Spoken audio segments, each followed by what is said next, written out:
YCP హయాంలో జరిగిన అవినీతిపై విచారణ చేయాలని గాజువాక ఎమ్మెల్యే అసెంబ్లీలో కోరారు. అసెంబ్లీలో పల్లా శ్రీనివాసరావు మాట్లాడుతూ పేదలకు ఇచ్చిన ప్లాట్లపై కూడా ఎంక్వైరీ చేయాలని కోరారు. ఈ రోజు మళ్ళీ అదే విధంగా నరేంద్ర మోడీ గారు ఎవరైతే ఎర్రంనాయుడు గారు వాళ్ళు అబ్బాయి ఉన్నారో రామ్మోహన్ గారు, అలాగే ఎంఎస్ మూర్తి గారు మనటువంటి ఎంపీ గారు ఉండి ఆ రోజు ముఖ్యమంత్రిగా చంద్రబాబు నాయుడు గారే ఉన్నారు. ఈ రోజు కూడా ముఖ్యమంత్రిగా చంద్రబాబు నాయుడు గారు ఉండి ఆ ప్లాన్ను పరిరక్షించారు. ఈ సందర్భంగా నేను గాజువాక ప్రజల తరఫున, తెలుగుదేశం పార్టీ కుటుంబం తరఫున, నిర్వాసితుల తరఫున నేను చంద్రబాబు నాయుడు గారికి, పవన్ కళ్యాణ్ గారికి, బీజేపీ మోడీ గారికి నాయకత్వానికి ప్రత్యేకంగా నేను ధన్యవాదాలు తెలియజేస్తున్నాను. అధ్యక్ష ఇప్పుడు నేను ఈ స్టీల్ ప్లాంట్ నిర్వాసితులకు సంబంధించి R&R ప్యాకేజ్ మీద నాకు, ఎందుకంటే ఈ R&R అంటే ఇది రాష్ట్ర వ్యాప్తంగా దేశవ్యాప్తంగా కూడా ఇలాంటి సమస్యలు చాలా ఇప్పటికీ కూడా ఉన్నాయి అధ్యక్ష. అందుకనే వీటి మీద కొంచెం మాట్లాడాల్సినటువంటి అవసరం ఉందని చెప్పేసి ఈ ప్రశ్న వేయడం జరిగింది. ఎక్కడైనా సరే R&R ఇస్తే అధ్యక్ష ముఖ్యంగా మనం జాబ్ గ్యారంటీ అంటాం అధ్యక్ష. జాబ్ గ్యారంటీతో పాటు ప్లాట్స్ ఇస్తాం అధ్యక్ష, ప్లాట్లు కూడా, ఎందుకంటే వాళ్ళకి రీలొకేట్ చేస్తాం కనుక. దీంతో పాటు కాంపన్సేషన్, మనకి ఎవరైతే ల్యాండ్ ఇచ్చారో ఆ ల్యాండ్ కాంపన్సేషన్, ఈ మూడిట్లో కూడా పూర్తి స్థాయిలో జరిగితే సంతోషం అధ్యక్ష. కానీ స్టీల్ ప్లాంట్ విషయంలో జరగలేదన్నది నా ఉద్దేశం అధ్యక్ష. ఇక్కడ ప్లాంట్ స్థాపించేటప్పుడు ఎవరికైతే ఇల్లు పోయిందో వారందరికీ కూడా మనం R కార్డ్స్ అని ఇచ్చాం అధ్యక్ష. R కార్డ్స్ అంటే రీహాబిలిటేషన్ కార్డ్స్ అని. సుమారు 17,000 మందికి R కార్డులు ఇచ్చినట్టుగా మంత్రి గారు చెప్పారు అధ్యక్ష.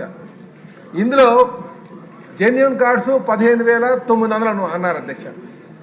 అంటే సుమారు doubtful R cards 1191 R cards ఉన్నాయన్నారు. అంటే 1191 డౌట్ఫుల్ R కార్డ్స్ అంటే నిజంగా వాస్తవానికి చెప్పాలంటే ఈరోజు 475 ఉన్నాయి అధ్యక్ష. ఎందుకంటే చాలామంది ఏదైతే డౌట్ఫుల్ R కార్డ్స్ అంటున్నామో వాళ్ళు ఉద్యోగం చేసి రిటైర్ అయిపోయారు, కొంతమంది ఉద్యోగం చేస్తున్నారు. కనుక ఈ డేటాలో కొంచెం మనం గమనించాల్సినటువంటి అవసరం ఉంది.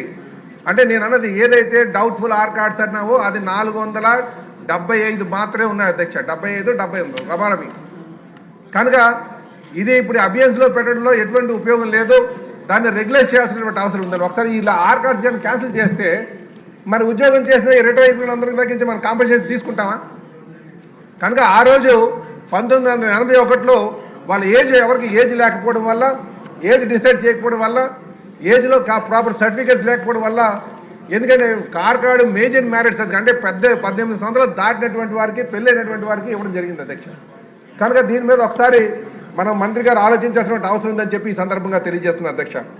అలాగే ప్లాట్లకు వచ్చేసరికి మనమే 1500 ఎవరికైతే R కార్డు ఇచ్చామో వారికి ప్లాట్ ఇచ్చాం. 15,907 జెన్యూన్ కార్డ్స్ అంటున్నాం. కానీ ఇక్కడ చూస్తే 15,283 ఇచ్చాం. అంటే ఇంకా 600 కార్డ్స్ ఇంకా ప్లాట్స్ ఇవ్వాల్సినటువంటి అవసరం ఉంది. నాకెందుకో ఈ డేటాలో కొంచెం తప్పుడు సమాచారం వచ్చిందేమో అనుకున్నాను అధ్యక్ష. కనుక అధ్యక్ష ఇది ఎందుకంటే ఇంకా R కార్డుల మీద కానీ రీహాబిలిటేషన్ మీద కానీ ఈ క్వశ్చన్తో మళ్ళీ ఇంక మాట్లాడాల్సిన అవసరం ఉండదనేది నా ఉద్దేశం అధ్యక్ష. ఒక్క నిమిషం టైం ఇవ్వండి అధ్యక్ష. అంటే ఇంకా 600 ఇప్పుడు మన డేటా ప్రకారంగా 624 మందికి ఇంకా ప్లాట్లు ఇవ్వాలంటే ఎంత ల్యాండ్ రిక్వైర్మెంట్ ఉంది అధ్యక్ష? కాబట్టి ఒకసారి దీని మీద ఆలోచించారు అధ్యక్ష. దీంతో పాటు మేజర్ మ్యారేజ్ సన్స్ అని చెప్పి కొంతమందికి ప్లాట్లు ఇచ్చాం అధ్యక్ష. మేజర్ మ్యారేజ్ సన్స్ అంటే ఎవరంటే ఎవరికైతే 18 సంవత్సరాలు దాటి ఆ రోజు ఇచ్చినటువంటి వారు, ముగ్గురు పిల్లలు సపోజ్ 18 సంవత్సరాల కన్నా చిన్నవారు ఉన్నారనుకోండి అధ్యక్ష, ముగ్గురు పిల్లలు ఉన్నారనుకోండి, వాళ్ళకి మన ప్లాట్ ఇవ్వలేదు అధ్యక్ష. 1 ఇయర్లోనే కట్ ఆఫ్ టైం దాటిన తర్వాత ఏజ్ పెరిగిపోయి ఒకే ప్లాట్లో 4 కుటుంబాలు ఉన్నటువంటి పరిస్థితి ఉంది. కనుక వాళ్ళ బాధలు గమనించి మనం ప్లాట్లు ఇవ్వడం జరిగింది అధ్యక్ష. కానీ వాళ్ళకి ఇంతవరకు రెగ్యులైజ్ చేయలేదు. మనం ప్లాట్ అయితే ఇచ్చాం కానీ వాళ్ళకి రెగ్యులైజ్ చేయలేదు. వాళ్ళకు 2,000 మంది ఉన్నారు. దాని మీద ఒక ఎంక్వైరీ చేయాల్సినటువంటి అవసరం ఉంది అధ్యక్ష. అంటే నేను ఈరోజు మిమ్మల్ని ఈ సభ ద్వారా మీ దృష్టికి తీసుకొచ్చేది ఏంటంటే ఒక్కసారి స్టీల్ ప్లాంట్ ప్లాట్స్ ఏవైతే ఇచ్చామో ఆ విలేజెస్ అన్ని కూడా ఒకసారి సర్వే చేయాల్సినటువంటి అవసరం ఉంది. ఏమైంది, ఎందుకు ఈ మాట అంటున్నాను అధ్యక్ష, మేజర్ మ్యారేజ్ సన్స్కి ఇచ్చి రెగ్యులైజ్ చేయలేకపోవడం ఒక కారణం అయితే, కొంతమందికి ఇంకా ప్లాట్లు రాలేదని చెప్పేసి అక్కడక్కడే చాలా గొడవలకి దారితీస్తుంది అధ్యక్ష.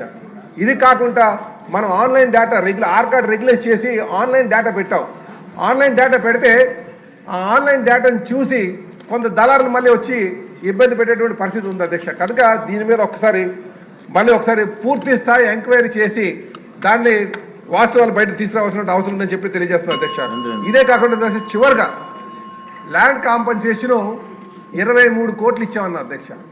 ఇంకా 3,90,00,000 రూపాయలు ఇంకా ఉంది. 3,90,00,000 రూపాయలు ఇంకా ఉందంటే సుమారు 16%కి ఇంకా డబ్బులు రానట్టే కదా అధ్యక్ష. 23 కోట్లకు పేమెంట్ చేశారు అధ్యక్ష. 3.5 కోట్లు ఇంకా వాళ్ళ అకౌంట్లో ఉందంటున్నారు. అంటే ఇక్కడ చాలా మందికి కాంపన్సేషన్ రాకుండా ఉన్నటువంటి కేసులు ఉన్నాయి అధ్యక్ష. ఉదాహరణకి ఏంటంటే అధ్యక్ష, స్టీల్ ప్లాంట్కి వేసినటువంటి రైల్వే ట్రాక్ కొంత ల్యాండ్ కూడా వెళ్ళింది.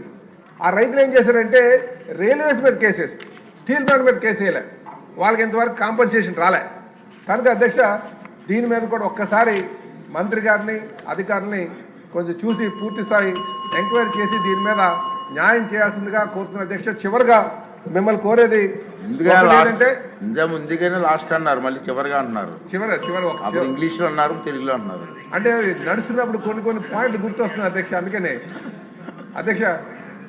అధ్యక్ష చివరిగా నేను అడిగేది, కొంతమందికి ప్లాట్లు రాలేదు, కొంతమందికి మేజర్ మ్యాటర్స్ కన్నా ఉన్నటువంటి రెగ్యులైజ్ చేయాలి.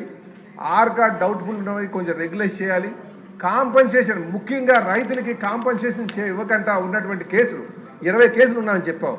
ఒక్కసారి వాళ్ళందరినీ పిలిపించి మాట్లాడి ఆ కాంపన్సేషన్ ఇవ్వాల్సినటువంటి అవసరం ఉందని చెప్పి తెలియజేస్తున్నాం. దయచేసి దీన్ని అధికారులు, ముఖ్యంగా మా మంత్రి గారిని సానుకూలంగా స్పందించి పరిష్కరి